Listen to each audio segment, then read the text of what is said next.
بسم اللہ الرحمن الرحیم۔ میں نے رونے کا ڈرامہ کر کے پھوپھو کی پاگل بیٹی سے زبردستی شادی کر لی کیونکہ وہ کروڑوں کی جائیداد کی اکلوتی وارث تھی۔ پھوپھو سمجھتی تھی کہ مجھے اس سے شاید محبت ہو گئی ہے، مگر پھوپھو کے مرتے ہی میں نے سب کچھ اپنے نام کر لیا اور خود دوسری شادی کر کے پاگل بیوی کو گھر سے نکال دیا۔ مگر شادی کے دوسرے ہی دن مجھے اینٹی کرپشن آفس بلایا گیا۔ کیس کی تفتیش کے لیے میرے سامنے جو آفیسر آئی اسے دیکھ کر میرے پیروں تلے سے زمین نکل گئی، کیونکہ وہ تو پاگل، امی یہ لڑکی تو پاگل ہے۔ میں نے کمرے کے پردے کے پیچھے سے جھانک کر پہلی دفعہ ہادیہ کو دیکھا، جو فرش پر بیٹھی تھی اور زمین پر انگلی سے دائرے بنا رہی تھی۔ اس کی ماں میری پھوپھو یعنی پانی کا گلاس ہاتھ میں لیے بار بار کہہ رہی تھی، ہادیہ ہادیہ چپ کر جا بیٹا، لوگ دیکھیں گے۔ میں نے ماں کی طرف دیکھا، وہ بالکل پرسکون تھی، جیسے یہی سب تو وہ چاہتی تھی۔ انہوں نے میرے کندھے پر ہاتھ رکھا اور آہستہ سے بولی، یہی وقت ہے اسامہ، اس کا باپ مر چکا ہے، جائیداد اکیلی بچی کے نام ہے اور بچی ہوش میں نہیں۔ میں نے کوئی جواب نہیں دیا، بس دل ہی دل میں حساب لگانے لگا۔ 3 کنال کا گھر، 2 پلاٹس، ایک فیکٹری اور ایک خاموش وارث۔ شہر میں ہادیہ کے والد کی موت کی خبر آئی تو افسوس کرنے والوں کی قطار لگ گئی، لیکن میں نے فون پر صرف اتنا کہا کہ پھوپھو واپس آئیں تو مجھے خبر دینا۔ ماں نے پہلے ہی بات چلا دی تھی۔ ہم نے رسمیں پوری ہونے کا انتظار کیا، پھر موقع دیکھ کر پھوپھو کے گھر پہنچ گئے۔ اماں نے آنکھوں میں آنسو بھرے، بہن ہمیں ہادیہ کی فکر ہے، وہ اکیلی رہ جائے گی۔ اسامہ تو ہمیشہ سے اسے بہن کہتا رہا، مگر شاید اب رشتہ بدل جائے تو بہتر ہوگا۔ پھوپھو نے ہادیہ کی جانب دیکھا، وہ اس وقت بھی چپ تھی، جیسے کسی اور ہی دنیا میں ہو، لیکن وہ نہ سمجھی میرے لیے ایک سنہری دروازہ تھا۔ میں نے اس کے پاس جا کر آہستہ سے کہا، ہادیہ اگر تم چاہو تو میں تمہارے ساتھ زندگی گزارنا چاہتا ہوں۔ وہ ایک پل کو رکی، پھر میری طرف دیکھا، نظریں خالی تھی، لیکن پتہ نہیں کیوں میرے دل کو ایسا لگا جیسے اس کے اندر کچھ اور بھی ہے، جیسے وہ پاگل تو ہے مگر صرف اس حد تک جتنا لوگوں نے اسے بنا دیا ہے۔ پھوپھو راضی ہو گئی، شاید بیٹی کا سہارا دیکھ کر یا شاید اپنی بے بسی کے ہاتھوں مجبور ہو کر۔ ماں بھی خوش تھی۔ میں نے انگوٹھی پہنائی، ہادیہ نے کچھ نہ کہا، نہ ہنسی نہ روئی، بس ہاتھ آگے کر دیا۔ نکاح کی تاریخ رکھ دی گئی، شہر میں سرگوشیاں ہوئی۔ اسامہ نے کتنا بڑا قدم اٹھایا ہے، پاگل لڑکی سے شادی کر کے اسے عزت دی، اور میں ہر دفعہ ہنستا، دل میں کہتا کہ یہ عزت نہیں سرمایہ کاری ہے۔ نکاح والے دن ہادیہ کو لایا گیا، سفید لباس میں ملبوس، بکھرے ہوئے بال، مگر چہرہ بے تاثر۔ کچھ مہمانوں نے کہا، لڑکی تو عجیب لگ رہی ہے، مگر سب نے خاموشی کو احترام کا نام دے دیا۔ مولوی نے کلمے پڑھنے شروع کیے اور میرے دل میں دھڑکن تیز ہو گئی، ایسے لگا جیسے سب کچھ سن رہی ہو، سمجھ رہی ہو، مگر خاموشی سے۔ جب اس نے قبول ہے کہا تو لمحہ بھر کو لگا جیسے آواز کہیں اور سے آ رہی ہو، نرم مدھم اور فیصلہ کن۔ میں نے دستخط کیے، پھر اس نے اماں کی آنکھوں میں چمک دیکھی، جیسے سب کچھ ہماری پلاننگ کے مطابق ہی ہو رہا ہو۔ مہمان کھانے میں مصروف ہو گئے اور میں ہادیہ کے پاس بیٹھا۔ اب ہم ایک دوسرے کے ہو گئے، میں نے کہا۔ اس نے میری جانب دیکھا اور ہلکی سی مسکراہٹ دی، اتنی ہلکی جیسے وہ ایک راز چھپا رہی ہو۔ میں لمحہ بھر کے لیے رک گیا، اس کے ہونٹ تھوڑے تھوڑے ہلے جیسے کچھ کہنا چاہتی ہو، پھر رک گئی، اور اس کی مسکراہٹ میں ایک سوال تھا، ایک چیلنج، جیسے وہ پوچھ رہی ہو، تم جیتے ہو یا بس یہی سمجھ رہے ہو۔ نکاح کے بعد ہم نے الگ سے ولیمہ نہیں رکھا۔ اماں کا کہنا تھا کہ زیادہ لوگوں کو نہ بلاؤ، نظر لگ جائے گی۔ حقیقت یہ تھی کہ ہم چاہ رہے تھے کہ ہادیہ زیادہ نہ بولے، نہ نظر آئے، بس جائیداد کے کاغذوں میں اس کا نام رہے اور چند دستخط کے بعد وہ بھی غائب ہو جائے۔ شادی کے بعد میں نے ہادیہ کے ساتھ الگ کمرہ شیئر کیا۔ پہلی رات اس نے مجھ سے کچھ نہیں کہا، بستر کے کونے میں بیٹھ گئی اور کھڑکی کے باہر دیکھنے لگی۔ میں نے اسے پوچھا، کیا تمہیں کچھ چاہیے؟ اس نے نفی میں سر ہلا دیا۔ تم بہت خاموش ہو ہادیہ۔ خاموشی سب کچھ سن لیتی ہے اسامہ۔ اس نے پہلی دفعہ میرا نام لیا۔ میں حیران ہوا۔ تم تو بول سکتی ہو، جو سنتی ہوں وہی کبھی بول دیتی ہوں، اس نے آہستہ کہا اور بستر پر لیٹ گئی۔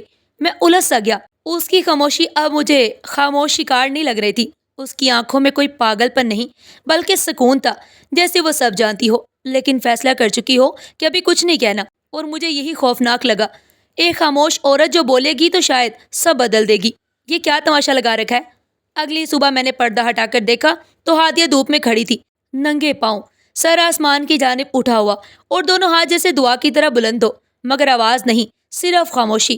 اس کی حالت دیکھ کر مہمانوں میں سرگوشیاں ہونے لگی، کچھ ہنسنے لگے، کچھ چپ چاپ نظریں پھیر گئے۔ اماں نے شرمندہ ہو کر میری جانب اشارہ کیا اور میں کمرے سے باہر نکلا۔ چلو اندر۔ میں نے اس کا بازو پکڑا مگر اس نے ہلکی سی مزاحمت کی۔ جیسے کہنا چاہ رہی ہو کہ ابھی کچھ باقی ہے۔ میں نے دانت پیسے۔ اب کوئی نیا ڈرامہ مت کرنا۔ کمرے میں لا کر میں نے دروازہ بند کیا۔ یہ کیا حرکت ہے؟ اس نے میری آنکھوں میں آنکھیں ڈال کر کہا۔ میں مانگ رہی تھی کہ جو کھیل تم کھیل رہے ہو وہ تم پر پلٹے۔ جیسے میرے ابا مرے ویسے تم مرو تکلیف سے۔ تنہا ایک پل کو میں بالکل ساکت ہو گیا۔ اس کی آنکھوں میں جو سکون تھا وہ مجھے گھبراہٹ دے گیا۔ میں نے کہا لگایا، خود کو نارمل ظاہر کرنے کی کوشش کی۔ پاگل ہے، بکواس کر رہی ہے۔ میں نے دل کو بہت سمجھایا، مگر میرے اندر ایک انجانی بے چینی نے ڈیرے ڈال دیے۔ اگلے دن عجیب واقعہ پیش آیا۔ میں آفس سے واپس آیا تو ملازمہ رو کر بتا رہی تھی، صاحب، بی بی جی نے واشنگ مشین میں آٹے کا ٹب رکھ دیا، سارا کچن گندا ہو گیا۔ میں غصے میں آگ بگولا ہو گیا۔ کمرے میں گیا تو ہادیہ آرام سے صوفے پر بیٹھی ہوئی تھی، جیسے کچھ ہوا ہی نہ ہو۔ یہ کیا تماشا ہے؟ کچھ صاف کرنے کی کوشش کی تھی، شاید مشین، سمجھ نہیں آئی آٹا صاف کرنے کے لیے، شاید اس نے کندھے اچکائے۔ میں نے دروازہ زور سے بند کیا۔ یہ لڑکی پاگل ہے، یہ ڈرامہ کر رہی ہے۔ میں خود اس سے پوچھنے لگا۔ پھر ایک دن وہ کچن میں تھی، چولہا جلا کر کچھ ابال رہی تھی۔ میں نے پوچھا، کیا بنا رہی ہو؟ یادیں۔ کیا یادیں؟ یادیں ابال رہی ہوں، شاید کچھ کم ہو جائے۔ دماغ خراب ہے تمہارا۔ میں نے برتن چھین لیا۔ وہ ہنسنے لگی، ایک عجیب کھوکھلی ہنسی۔ کمرے میں واپس آیا تو وہ الماری کھول کر اپنے کپڑے پھاڑ رہی تھی۔ میں نے ہاتھ پکڑا۔ کیا کر رہی ہو یہ کپڑے اس زندگی کے تھے جو ختم ہو چکی ہے، اب نئی زندگی ہے نا؟ نہیں، یہ زندگی نئی نہیں، صرف چہرہ بدلا ہے۔ میں نے اس کا ہاتھ چھوڑا۔ اس کی ہر بات اب سر کے اوپر سے گزرنے لگی، جیسے وہ کوئی اور زبان بول رہی ہو، مگر وہ زبان شاید وہی سچ تھی جسے میں ماننا نہیں چاہتا تھا۔ ایک دوپہر میں نے دیکھا وہ صحن میں ٹہل رہی ہے، دونوں ہاتھ پیچھے باندھے ہوئے، منہ میں کچھ بڑبڑا رہی ہے۔ نزدیک آ کر سنا تو الفاظ کیا تھے، پاؤں زمین پر، دل آسمان میں، اور ہاتھ بندھے جب تک وقت کھل نہ جائے۔ یہ تم کیا پڑھ رہی ہو؟ کچھ نہیں، بس روز کی تیاری ہے۔ کس چیز کی تیاری؟ فیصلے کی۔ ماں نے کہا، اسامہ، لڑکی خطرناک ہو سکتی ہے، پاگل پن سے زیادہ خطرہ اس خاموشی میں ہے۔ مجھے اچھا نہیں لگ رہا۔ میں نے کہا، سب کچھ میرے کنٹرول میں ہے، وہ کچھ بھی نہیں کر سکتی، مگر اندر ایک انجانا ڈر بیٹھ چکا تھا۔ کل وکیل کے پاس جانا ہے، سب کاغذات تیار ہیں، اماں نے کہا تو میں نے اسبات میں سر ہلا دیا۔ لیکن میری نظر ہادیہ پر گئی، جو صوفے پر بیٹھی دیوار کو گھور رہی تھی۔ کیا اس نے پڑھا سب کچھ؟ میں نے آہستہ آواز میں پوچھا۔ کیا پڑھے گی؟ جو اپنا نام تک نہیں یاد رکھتی، وہ کاغذوں کے صفحے کیا سمجھے گی؟ اماں نے طنزیہ کہا اور ہنس دی۔ اگلی صبح ہم تینوں گاڑی میں بیٹھ کر ہادیہ کی نظریں نیچی، مگر اس کی خاموشی میں اس دن ایک عجیب سا ٹھہراؤ تھا، جیسے کسی طوفان سے پہلے کی خاموشی۔ وکیل نے کاغذات سامنے رکھے۔ یہ ہیں وہ ٹرسٹ اور اثاثوں کی دستاویزات جن پر سائن کرنے سے سب کچھ آپ کے شوہر کے نام منتقل ہو جائے گا، اس نے ہادیہ کی جانب دیکھ کر کہا۔ میں نے کاغذ اس کے سامنے رکھ دیے۔ بس یہاں دستخط کر دو ہادیہ، پھر سب آسان ہو جائے گا۔ اس نے کوئی سوال نہیں کیا، صرف قلم اٹھایا اور ایک پل کو رک گئی۔ اس کی نظر میرے چہرے پر آ کر ٹھہر گئی۔ میں نے اندر سے کچھ ہلتا ہوا محسوس کیا، جیسے اس کی نظریں میرے اندر کی سچائی کو کھول رہی ہوں۔ میرے ہاتھ میں پسینہ آنے لگا۔ پھر اس نے 1 2 3 تمام صفحات پر دستخط کر دیے۔ ماں کی آنکھوں میں ایک چمک تھی، جیسے صدیوں کی بو ختم ہو گئی ہو۔ میں نے وکیل سے ہاتھ ملایا اور مسکرا کر کہا، شکریہ، سب کچھ آسانی سے ہو گیا۔ گاڑی میں واپسی پر خاموشی تھی۔ میں نے پیچھے بیٹھی ہادیہ کو دیکھا جو کھڑکی سے باہر دیکھ رہی تھی۔ پھر اس نے ہلکی آواز میں کہا، جو کچھ تم نے لیا ہے اس کی قیمت بہت زیادہ ہے، شاید تم دے بھی نہ سکو۔ ایک پل کو لگا جیسے گاڑی کی رفتار رک گئی ہو۔ میں نے اس کی جانب دیکھا، وہ اب بھی باہر دیکھ رہی تھی، جیسے کچھ کہا ہی نہ ہو۔ میں نے مصنوعی ہنسی، ہنستے ہوئے کہا، پاگل ہے، کیا باتیں کرتی ہے؟ لیکن دل میں ایک عجیب سا کھچاؤ تھا، جیسے کسی نے ایک لکیر کھینچتی ہو۔ میں نے خود کو یقین دلایا کہ سب کچھ ہو چکا ہے، اب وہ صرف ایک خاموش عورت ہے۔ اگلے دن وکیل کا فون آیا، مبارک ہو اسامہ صاحب، سب کچھ آپ کے نام ہو گیا، اب آپ مکمل مالک ہیں۔ میں نے شکر ادا کیا اور اماں سے کہا، اماں، اب ہم آزاد ہیں۔ مگر اس وقت بھی دل کے کسی کونے میں اس جملے کی گونج تھی، شاید تم دے نہ سکو۔ کچھ دن بعد اماں نے کہا، ہادیہ آج اپنے کمرے میں آئینہ توڑ رہی تھی، کہتی ہے اس میں پرانا عکس دکھتا ہے۔ میں کمرے میں گیا، فرش پر شیشے بکھرے تھے۔ اس نے کہا، آئینہ جھوٹ بولنے لگا تھا، اس میں میرا عکس نہیں تمہارا چہرہ دکھتا تھا۔ میں نے اس کا ہاتھ پکڑا، اب بس کرو، یہ سب پاگل پن بند کرو۔ پاگل پن نہیں، یادداشت ہے۔ تمہیں شاید ابھی کچھ یاد نہیں، پر وقت آنے پر تمہیں یاد آ جائے گا۔ رات کو سونے سے پہلے میں نے کھڑکی کھولی تو کبوتر غائب تھا، پنجرہ خالی، دروازہ کھلا ہوا تھا۔ میں نے خود سے کہا، پرندہ اڑ گیا۔ لیکن کیا واقعی قید وہ تھا یا میں؟ دل میں ایک عجیب سی گھٹن تھی، اور ہادیہ کی خاموشی اب میری جیت نہیں لگتی تھی، وہ زہر بننے لگی تھی۔ پچھلے کچھ دن خاموش گزرے تھے، جیسے سب کچھ رک سا گیا ہو۔ ہادیہ کمرے میں زیادہ وقت گزارنے لگی، بات چیت کم، چہرے پر وہی پرانا سکون، پر اس سکون میں اب کوئی الگ قسم کا یقین نظر آتا تھا، ایسا یقین جو مجھے بے چین کرتا تھا۔ ایک شام اماں نے کہا، پھوپھو کے سینے میں کبھی کبھی درد ہوتا ہے، پرانی دوا ختم ہو گئی ہے، کچھ نیا منگوایا ہے۔ میں نے ہاتھ میں دوا کی بوتل، لیبل پڑھا اور مسکرا کر کہا، اس بار تیز دوا لی ہے، اثر جلد آئے گا۔ اماں کو پتہ نہیں تھا میں نے دن میں دوا کی شیشی بدل دی تھی۔ مقصد سیدھا تھا، ایک مورا اور ہٹ جائے گا، ایک زبان اور خاموش ہو جائے گی۔ رات کے 2 بج رہے تھے جب کمرے کے باہر ہلچل ہوئی۔ پھوپھو تکلیف سے کرا رہی تھی، سانس تیز، پسینہ ماتھے پر۔ اماں نے فوراً وہی دوا پلائی اور میں دور کھڑا تماشا دیکھ رہا تھا۔ ہادیہ اسی وقت وہاں پہنچی، اپنی ماں کا ہاتھ تھاما، اس کی نبض پر انگلی رکھی۔ امی، آپ کو کچھ نہیں ہوا، آپ کو چپ رہنا ہے، ابھی نہیں، وقت آنے دو۔ یہ الفاظ اس کی زبان سے نکلے تو میں کمرے کے دروازے پیچھے کھڑا تھا، جیسے پتھر کا ہو گیا۔ پھوپھو کی آنکھیں آہستہ آہستہ بند ہو رہی تھی، لب ہل رہے تھے جیسے کچھ کہنا چاہ رہی ہوں، پر آواز نہیں نکلتی تھی۔ ہادیہ نے ان کا سر اپنے گھٹنوں پر رکھ لیا اور آہستہ آہستہ ان کے ماتھے پر ہاتھ پھیرتی رہی۔ امی، مجھے سب پتا ہے، مگر اب کچھ مت کہیے، آپ کو بھی رکنا ہے۔ میں نے دیوار کے ساتھ ٹیک لگا لی۔ اندر ایک عجیب سا شور تھا، پر باہر سب کچھ خاموش تھا۔ صبح سورج نکلا تو کمرے سے چیخ کی آواز آئی۔ ملازمہ نے دروازہ کھولا۔ پھوپھو کا جسم ٹھنڈا پڑ چکا تھا، گھر میں کہرام مچ گیا۔ اماں نے سینہ پیٹا۔ میں نے افسوس کی چند جملے بولے اور ہادیہ وہ چپ چاپ کھڑی تھی، جیسے صدیوں کی تھکن اس کی آنکھوں میں سمٹ گئی ہو۔ نماز جنازہ کے بعد لوگ واپس جا رہے تھے اور ہادیہ صحن میں بیٹھ کر زمین پر انگلی سے لکیریں کھینچ رہی تھی۔ میں قریب گیا۔ تم کچھ بول کیوں نہیں رہی؟ اس نے سر اٹھایا۔ جو گیا ہے وہ واپس نہیں آئے گا، اور جو باقی ہیں ان کا حساب ابھی ہونا باقی ہے۔ کیا مطلب؟ کچھ نہیں، بس وقت آنے دو۔ شام کو اماں نے مجھے ایک جانب لے جا کر کہا، مجھے شک ہو رہا ہے کہ ہادیہ کچھ جانتی ہے، اس کی آنکھیں سب کچھ کہتی ہیں پر زبان بند ہے۔ میں نے ہنستے ہوئے جواب دیا، جانتی بھی ہوگی تو ثبوت کہاں ہے؟ زبان بند ہے تو بس وہی کافی ہے ہمارے لیے۔ اسی رات میں نے ہادیہ کو پھوپھو کے کمرے میں دیکھا۔ وہ الماری کھو رہی تھی پر کچھ تلاش نہیں کر رہی تھی، بس جیسے کسی خوشبو کو محسوس کر رہی ہو۔ یہاں کیوں آئی ہو؟ میں نے پیچھے سے پوچھا۔ یادیں بند نہیں ہوتی، دروازے بند ہو سکتی ہیں، دل نہیں۔ یاد پالنے سے کچھ نہیں ہوتا ہادیہ، آگے بڑھو۔ آگے بڑھنے کے لیے کچھ پیچھے چھوڑنا پڑتا ہے۔ تم نے سب کچھ چھینا، پر میں سب کچھ چھوڑنے پر تیار ہوں۔ میں نے مڑ کر دروازہ بند کر دیا۔ اسے اس کی یادوں میں دفن رہنے دو۔ 2 دن بعد ایک ملازمہ نے آ کر بتایا، بی بی جی نے ساری تصویریں جلا دی ہیں، اپنے بچپن کی، اپنی ماں کی اور آپ کی بھی۔ میں نے حیرانی سے پوچھا، اور تصویروں کو جلا کر اس کی جو راکھ ہے نا، وہ گملوں میں ڈال دی؟ کہتی تھی پودے سچ اگا لیں گے۔ میں نے ہادیہ سے اس بارے میں پوچھا۔ وہ کہنے لگی کہ یادیں راکھ میں اچھی لگتی ہیں، وہ کبھی بولتی نہیں، صرف چپتی ہیں۔ تم چاہتی کیا ہو ہادیہ؟ جو تم نے چھینا اسی کو گھوم کر لٹا دو، پر خاموشی سے۔ اس رات میں نے اپنے کمرے میں بیٹھ کر دیر تک سوچا، ہادیہ پاگل تھی یا بہت ہوشیار؟ وہ اپنی ماں کو بچا سکتی تھی، یا شاید جان بوجھ کر نہ بچایا۔ شاید اس نے اپنی ماں کی قربانی دی میرے خلاف، میرے انجام کے لیے۔ شام سے بارش ہو رہی تھی، بجلی کی چمک کمرے کی کھڑکیوں میں جھلک رہی تھی اور گرجتی آوازیں اماں کو پریشان کر رہی تھی۔ یہ رات اچھی نہیں لگ رہی اسامہ، اس لڑکی کی آنکھوں میں کچھ اور ہی چل رہا ہے۔ میں نے اماں کی بات سنی اور انسنی کر دی اور باہر نکل گیا۔ ہادیہ لون کے بیچوں بیچ بیٹھی تھی، بارش میں زمین پر بھیگ رہی تھی اور اس کی نظر دروازے پر ٹکی ہوئی تھی۔ وہ نہ ہل رہی تھی نہ بول رہی تھی۔ اس کے ہاتھ کی مٹی بارش سے کیچڑ بن چکی تھی اور بال چہرے پر چپکے ہوئے تھے۔ جاؤ یہاں سے، میں نے اونچی آواز میں کہا۔ یہ گھر اب تمہارا نہیں۔ اس نے میری جانب دیکھا۔ اس نے بس دروازے کو گھورا جیسے اس میں کچھ لکھا ہو جو صرف وہ پڑھ سکتی ہو۔ اماں پیچھے آئی۔ اسامہ، اسے نکال دو، یہ ہماری عزت کو ڈبونے پر تلی ہے۔ میں نے اندر جا کر دروازہ بند کیا اور باہر سے لاک لگا دیا۔ ایک بار کے لیے لگا جیسے میں نے کوئی آخری دروازہ بند کر دیا ہو، پر کس کے لیے؟ اس کے لیے یا اپنے لیے؟ یہ فیصلہ بعد میں ہونا تھا۔ رات کو میں چھت پر گیا، بارش رک چکی تھی پر فرش پر پانی اکٹھا تھا۔ میں نے نیچے دیکھا، ہادیہ اب بھی وہیں بیٹھی تھی، نہ چیخ، نہ فریاد، نہ حرکت، صرف وہی خالی نظریں، جیسے وہ کسی منظر کو دہرا رہی ہوں۔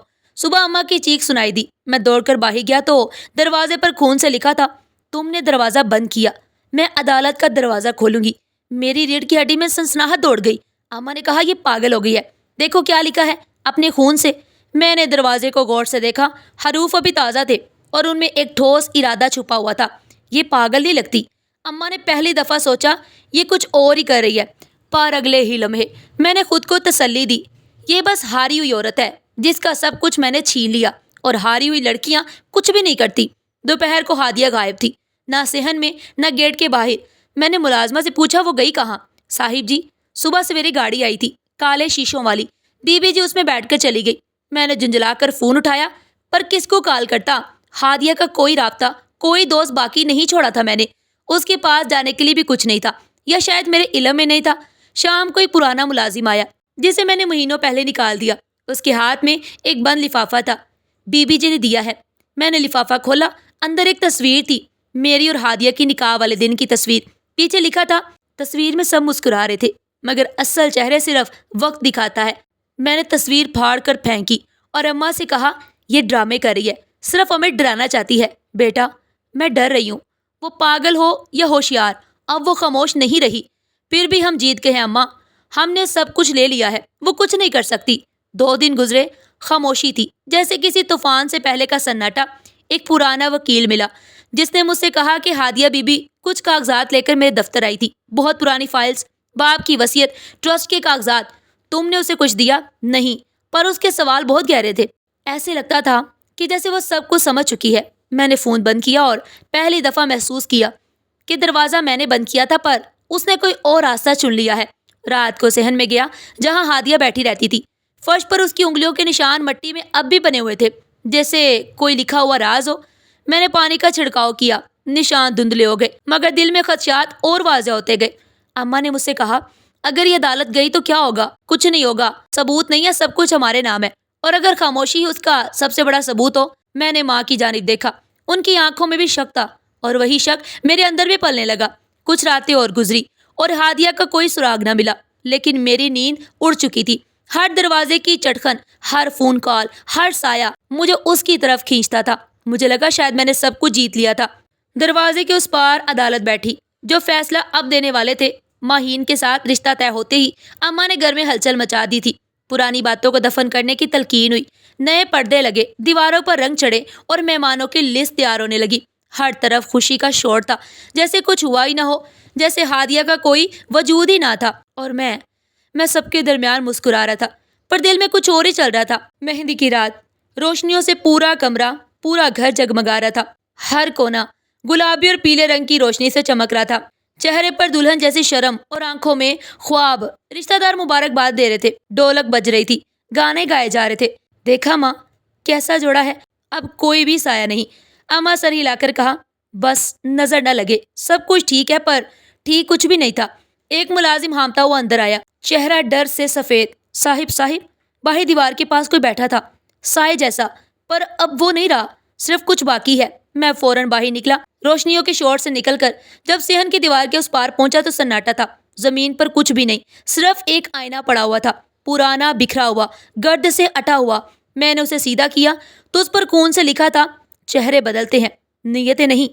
میرے ہاتھ کپ کپانے لگے، گرد اڑ رہی تھی اور اس آئینے میں مجھے کچھ اپنا چہرہ دکھائی دیا، پر وہ چہرہ وہ نہیں تھا جو مہمانوں کو دکھا رہا تھا۔ وہ چہرہ ویسا ہی تھا جیسا ہادیہ دیکھا کرتی تھی، وہی غرور، وہی فریب اور وہی خالی پن۔ میں نے غصے میں آئینہ زمین پر دے مارا، شیشہ چکنا چور ہو گیا، پر اس پر لکھے الفاظ میرے دماغ میں گونجنے لگے۔ اندر آیا تو مہین نے پوچھا کیا ہوا، کہاں چلے گئے تھے؟ میں نے ہنستے ہوئے کہا کچھ نہیں، بس ایک پرانا آئینہ پڑا تھا۔ پرانا آئینہ؟ اس نے ہنستے ہوئے کہا اچھا ہے توڑ دیا، پرانی چیزیں سچ ظاہر کرتی ہیں۔ یہ بات سن کر میرے چہرے سے ہنسی غائب ہو گئی۔ پھر مہین اپنے کمرے میں چلی گئی، لیکن میں چھت پر جا کر کھڑا ہو گیا۔ نیچے جھانکا تو دروازے کے باہر کیچڑ میں کسی نے پاؤں کے نشان چھوڑے تھے، ننگے پاؤں۔ بارش رک چکی تھی لیکن زمین پر وہ نشان ابھی بھی تازہ تھے، جیسے ابھی کوئی گیا ہو۔ اگلی صبح دیوار پر ایک کاغذ چپکا ملا جس پر ہاتھ سے لکھا تھا تم نے مہندی سجائی ہے، میں فیصلہ لکھ رہی ہوں۔ اماں نے وہ کاغذ دیکھ کر کہا یہ پھر واپس آ گئی ہے، پولیس کو خبر دے۔ میں نے سر ہلایا مگر دل میں ایک اور خیال تھا، ہادیہ مہندی کی خوشبو میں اپنے الفاظ چھوڑ رہی تھی، جیسے اسے میرے ہر قدم کا پتہ ہو۔ میں نے ملازم سے کہا کل سے باہر کوئی سایہ یا کوئی آدمی دکھے تو فوراً مجھے بتانا۔ اس نے کہا صاحب کل رات ایک بلی سیڑھیوں پر بیٹھی تھی، اسے ہٹایا تو وہ بھی نہیں ہٹی، آنکھوں میں جیسے انسان تھا۔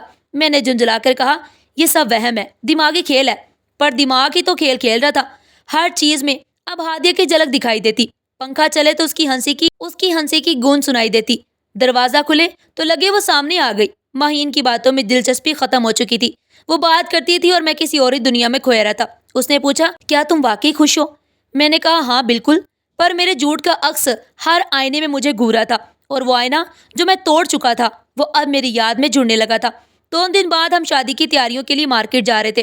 باہر نکلے تو دروازے پر ایک کاغذ لٹک رہا تھا جس پر سیاہی سے لکھا تھا، سجنے والی زندگی میں اگر قبر کی خاموشی ہو تو سروں کی گونج دیر تک رہتی ہے۔ مہین نے وہ جملہ پڑھا اور خاموش ہو گئی۔ میں نے اسے فوراً ہٹا دیا۔ کسی کا مذاق ہے، پر اب یہ مذاق نہیں لگتا تھا کہ یہ ایک سلسلہ تھا جو مسلسل میرے دماغ میں سوراخ کر رہا تھا۔ ہادیہ نے کچھ بولا نہیں تھا، پر اب وہ ہر لفظ میں موجود تھی۔ مہندی کی رات گزر گئی، پر اس رات میرے اندر جو کچھ ٹوٹا وہ اب تک ٹھیک نہیں ہوا۔ اینٹی کرپشن کا آفس زیادہ بڑا نہیں تھا، مگر اندر گھستے ہی ایک عجیب سا بوجھ محسوس ہوا، جیسے دیواروں پر خاموش الزامات چپکے ہوں۔ 2 اہلکاروں نے مجھے کمرے میں داخل ہونے کا اشارہ کیا۔ میں نے کوٹ ٹھیک کیا، سانس سنبھالی اور دروازے کے اندر قدم رکھا۔ کمرے میں ایک میز تھی، اس کے پیچھے کرسی جس پر کوئی بیٹھا ہوا تھا، سفید شرٹ، سیاہ کوٹ، سر جھکا ہوا فائلوں میں مصروف۔ اسامہ ملک؟ آواز سرد تھی، رسمی اور بالکل اجنبی۔ میں نے بمشکل ہاں میں سر ہلا دیا، اور اگلے ہی لمحے اس نے چہرہ اٹھایا۔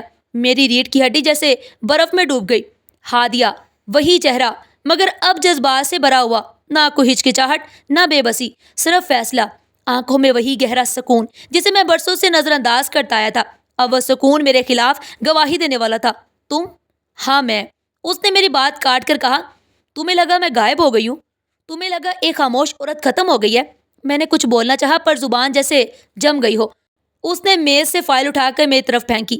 یہ تمہارے کارنامے ہیں، فرضی دستخط، جعل سازی، جائیداد کی منتقلی، زہریلی دوا کی رپورٹ اور تمہارا غرور۔ میں نے فائل کے کاغذات پر نظر دوڑائی تو ہر صفحے پر وہی کچھ تھا جو میں نے چھپانے کی کوشش کی۔ یہ سب تم نے اکٹھا کیا؟ نہیں، تم نے خود دیا۔ خاموشی میں جو کچھ تم بولتے رہے وہ سب میں سنتی رہی، اور سچ ایک دن خود بولنے لگتا ہے۔ کمرے میں سناٹا تھا، باہر آفیسر چل پھر رہے تھے، فائلوں کی آواز آ رہی تھی، مگر میرے کانوں میں صرف ایک جملہ گونج رہا تھا، تمہیں لگا میں پاگل تھی؟ ہادیہ، میری بات سنو۔ اب تمہاری بات سننے کا وقت نہیں، اب تمہاری فائل بولے گی۔ میں نے غصے اور بے بسی کے ملے جلے تاثرات میں کہا، تم بدلہ لے رہی ہو؟ نہیں، بدلہ بہت چھوٹا ہوتا ہے۔ میں انصاف کر رہی ہوں، اس ماں کے لیے جسے تم نے چپ کروا دیا، اس گھر کے لیے جو تم نے لوٹا، اس خاموش بیٹی کے لیے جو برسوں سنبھلتی رہی تاکہ تم پوری طرح بے نقاب ہو سکو۔ میں کرسی پر بیٹھ گیا، ماتھے پر پسینہ، ہاتھ کپ کپا رہے تھے۔ یہ وہ ہادیہ نہیں تھی جسے میں نے کمزور سمجھا تھا، یہ ایک آئینی آفیسر تھی جو قانون کی زبان میں جواب دے رہی تھی۔ تم یہاں تک کیسے پہنچی؟ جس دن تم نے دروازہ بند کیا تھا اسی دن میں نے ایک نیا دروازہ کھولا تھا۔ تم سمجھ رہے کہ میں ہار گئی ہوں، مگر میں نے ہر دن سیکھا، ہر لمحہ لکھا، اور تم نے جو بھی چھینا وہ سب میں نے جمع کیا، وقت پر واپس لوٹانے کے لیے میں نے فائل بند کی۔ تم جانتے ہو یہ سب ثابت کرنا آسان نہیں، اسی لیے میں خاموش رہی، کیونکہ جو شور کرتا ہے وہ اکثر ریکارڈ پر نہیں آتا، مگر جو چپ چاپ سب دیکھے وہ ایک دن سب دکھا دیتا ہے۔ اس نے بٹن دبایا اور ایک آفیسر اندر آیا۔ اسامہ ملک کو آفیشل انکوائری کا نوٹس دیا جائے، اگلی پیشی عدالت میں ہوگی۔ میں کھڑا ہو گیا۔ تو اب تم میرے خلاف مقدمہ چلاؤ گی؟ نہیں، مقدمہ تمہارے خلاف وقت نے پہلے لکھ دیا ہے، میں صرف اسے پڑھ رہی ہوں۔ میں کمرے سے نکلنے لگا، مگر دروازے پر رکا، مڑ کر دیکھا، ہادیہ میز پر جھکی تھی، قلم ہاتھ میں، اور اس کا چہرہ ویسا ہی پرسکون جیسے کوئی کام مکمل ہونے کے قریب ہو۔ چند دن بعد جب عدالت پہنچا، وہاں خاموشی چھائی ہوئی تھی، ہر طرف نگاہیں مجھ پر ہی جمی ہوئی تھی، جیسے سب انتظار کر رہے ہوں کہ میں کچھ بولوں۔ ہادیہ پہلے سے ہی گواہوں کے کٹہرے میں موجود تھی، وہ کچھ کہے بغیر بس کھڑی تھی، اس کے چہرے پر وہی پراسرار سکون جو اب ایک الزام کی شکل اختیار کر چکا تھا۔ جج نے چشمہ ٹھیک کیا، فائل پلٹی اور نچلے ہونٹ کو دبایا۔ پروڈکشن ٹیم ویڈیو چلا دی جائے۔ اسکرین آن ہوئی، آواز آئی، واضح اور چپتی ہوئی، پاگل بناؤ، سب ہتھیاؤ۔ یہ میری آواز تھی، میرے کہکے، میرے بنائے گئے منصوبے۔ اگلی لائن میں میری ماں کی آواز شامل ہوئی، یہ لڑکی کو سمجھ ہی نہیں، بس دستخط لے لو، ہم سب سنبھال لیں گے۔ عدالت میں جیسے سناٹا ہو گیا، ہر شخص کا چہرہ بدل گیا، ہر نظر اب ترس نہیں الزام دے رہی تھی۔ جج نے میری جانب دیکھا، کیا یہ آپ کی آواز ہے اسامہ؟ میں چپ رہا، گلا خشک، زبان بند، جیسے کسی نے بند کر دی ہو۔ میں نے نیچے نظریں کی، جیسے زمین میں کچھ تلاش کر رہا ہوں، شاید وہ مقام جہاں میں اپنا منہ چھپا سکوں۔ مسٹر اسامہ، جج نے دوبارہ کہا، مگر میں نے جواب نہیں دیا۔ میرے وکیل نے میری طرف دیکھا جیسے کہنا چاہتا ہو کہ کچھ تو بول، کوئی جواز، کوئی انکار، مگر میرے پاس کچھ نہیں تھا۔ میرے الفاظ میرے خلاف ہی گواہی دے چکے تھے۔ ہادیہ خاموش کھڑی تھی، اس نے صرف میری طرف دیکھا اور پھر آہستگی سے کہا، خاموشی وقت کی تربیت ہے، جسے تم نے سمجھا کمزوری،